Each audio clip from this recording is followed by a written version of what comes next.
آپ پارلیمان میں بھی تھے اور سپریم کورٹ میں بھی تھے، اور سپریم کورٹ کے اندر اور باہر جو کچھ ہوتا رہا اس پر بھی آپ کی نظر تھی۔ آپ ہمیں چند منٹ میں ذرا یہ سمجھا دیں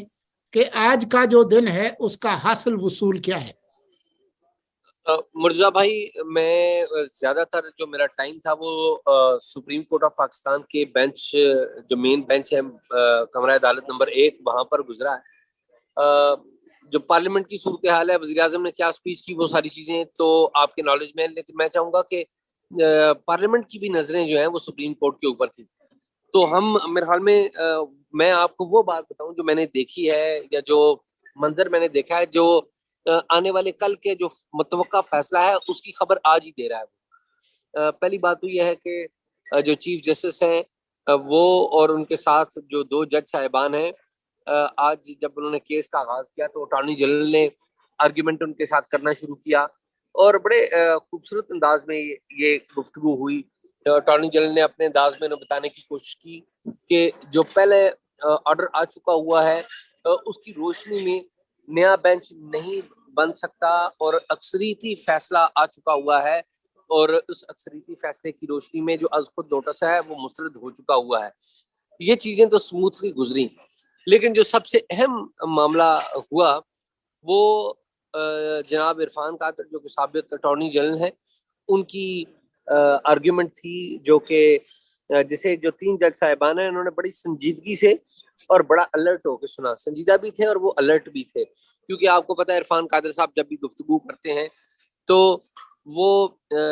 قانون کو دیکھتے ہیں، اسٹریٹ فارورڈ آدمی ہیں، وہ لحاظ نہیں رکھتے کسی کا بھی۔ تو انہوں نے بالکل ویسے ہی کیا، انہوں نے بڑے اچھے طریقے سے آرگیومنٹ دیے، اور آرگیومنٹ دے کے بتانے کی کوشش کی کہ کس طریقے سے موجودہ جو عدالت ہے اس کو چاہیے کہ وہ یہ کیس سماعت نہ کرے، کیونکہ اکثریتی جو جج صاحبان ہیں وہ فیصلہ دے چکے ہیں۔ اور پھر ساتھ ہی ساتھ انہوں نے ایک ایلڈرلی، جسے کہتے ہیں نا بڑا ہونے کی ناطے، چیف جسٹس صاحب کو مشورہ بھی دیا کہ وہ کورٹ کے اندر سے جو آوازیں آ رہی ہیں اس لیے وہ ان کو دیکھیں، اس طرح یہ ایک اچھا تاثر نہیں جاتا۔ پھر چیف جسٹس صاحب نے بھی انہیں کہا کہ جی میری ملاقات ہوئی تھی قاضی فائز عیسیٰ سے، بھی کل ملاقات ہوئی تھی، اور ہم نے بڑے اچھے پیرائے میں بات کی۔ جو میں سمجھتا ہوں کہ اس گفتگو میں جو مکالمہ تھا، جو سب سے دلچسپ مکالمہ تھا، وہ مکالمہ مرزا بھائی وہ تھا کہ جب جناب عرفان قادر صاحب نے چیف جسٹس صاحب کو کہا کہ 2 جج صاحبان جن میں اعجاز الحسن اور مظاہر اکبر نقوی ہیں، ان پر اعتراض ہوا تھا، انہوں نے پہلے بینچ چھوڑ دیا تھا، تو اب اور آپ نے جب نیا بینچ تشکیل دیا تھا اس میں ان کو نہیں رکھا تھا، ٹھیک ہے، اور اب جو جس بینچ میں ابھی آپ بیٹھے ہوئے اس میں آپ نے نہیں کو بیچ میں رکھا ہوا ہے، تو یہ کیا کرائٹیریا ہے؟ تو چیف جسٹس جو ہیں عمر عطا بندیال، انہوں نے کہا کہ جی یہ جو کرائٹیریا ہے میں نے انہیں اپنے کرائٹیریا کے اوپر رکھا ہے۔ تو عرفان قادر صاحب نے بتایا کہ جی وہ کرائٹیریا کیا ہے، کیا پہلے کرائٹیریا ٹھیک تھا یا اب بدل گیا ہے، یا اب بدل کیوں گیا ہے؟ تو اس پر کافی حد تک جو چیف جسٹس ہیں وہ لاجواب ہوئے۔ انہوں نے کہا جی میں آپ کو جواب نہیں دے سکتا، یہ ایک عدالتی اور انتظامی معاملہ ہے۔ تو عرفان قادر صاحب نے انہیں کہا کہ جناب آپ مجھے تو جواب نہیں دے سکتے، لیکن قوم کو ضرور وضاحت کر دیں، ایکسپلین کر دیں کہ یہ کیا طریقہ کار ہے۔ پھر جاتے جاتے عرفان قادر صاحب نے چیف جسٹس صاحب کو کہا کہ دیکھیے آپ کے ایک معزز جج نے ایک فیصلہ دیا جس میں لکھا ہوا کہ یہ 1 مین شو جو ہے یہ نہیں ہونا چاہیے، وہ آپ کی طرف ہی اشارہ کیا گیا ہے۔ تو اس پہ چیف جسٹس صاحب مسکرائے اور انہوں نے کہا میری وہ جج صاحب سے ملاقات ہوئی تھی،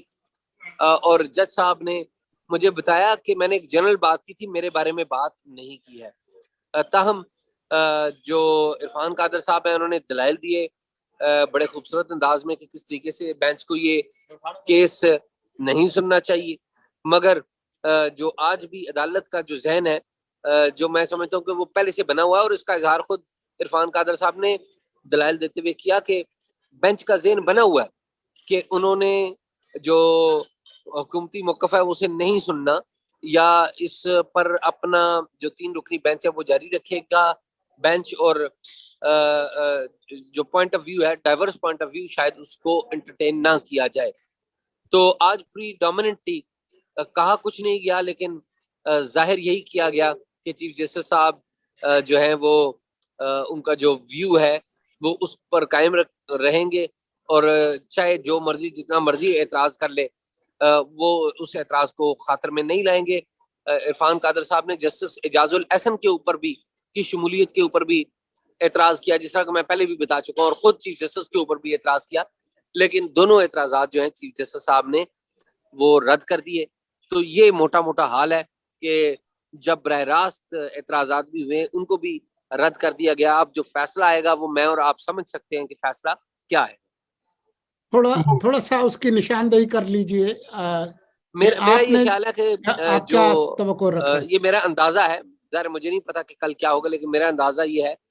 کہ جو چیف جسٹس ہیں عمر عطا بندیال اپنے ساتھی ججز کے ساتھ موجودہ بینچ کے ذریعے ہی فیصلہ سنائیں گے اور الیکشنز کروانے کا حکم دیں گے موجودہ حکومت.